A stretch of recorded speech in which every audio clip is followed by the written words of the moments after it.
Добре дошли в канала. Аз съм Райо.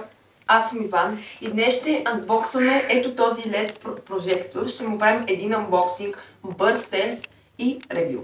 Да, но преди това искам да ви покажа тази чисто нова, в смисъл не чисто нова, плоча на Apple, която ние дадоха да я спонсорираме. Наистина много благодарим. Нека да продължаваме към анбоксинга. Виждаме кутията, оглеждаме от всички страни и пишем... Какво имаш да оглеждаш? След това отваряме кутията и изваждаме самия LED прожектор. Той е доста малък.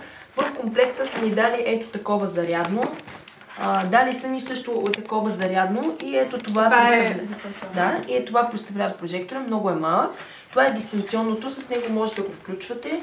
И са ни дали и ето това зарядно, в което може да го включвате за контакта. Ето така изглежда зарядното. Ето така изглежда и дистанционното. Ето това е. Доста е малка. Аз я представих. Ти само можеш да говориш, защото аз също не знам това. Да. Ето, значи тя е доста малка, компактна е за пътуване, да си прожектирате някакви неща. Доста е бюджетна, ако искате да си я купите. Имайте предвид, че тази мултимедия не е с много високо качество, защото е от ефтините. Има и много скъпи, но те има и за над 1000 лева, но те са доста скъпи и доста по-големи. Тази е компактна, ако искате да си прожектирате различни неща за презентации. Ето така изглежда и дистанционното. Ще и направим и бърз тест. Ето това е и зарядното, стандартно зарядно. И нека да продължаваме към анбоксинга, защото стана голяма каша. Да.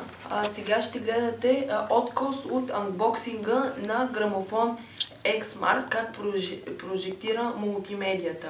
Линк ще има долу в описанието.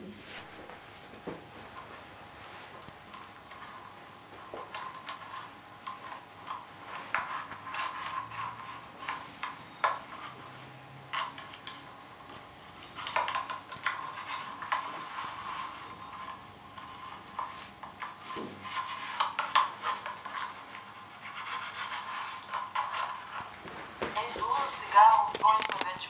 Ще ни вълнат от YouTube заради авторските права и може само тази плоча.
Чао! Чао!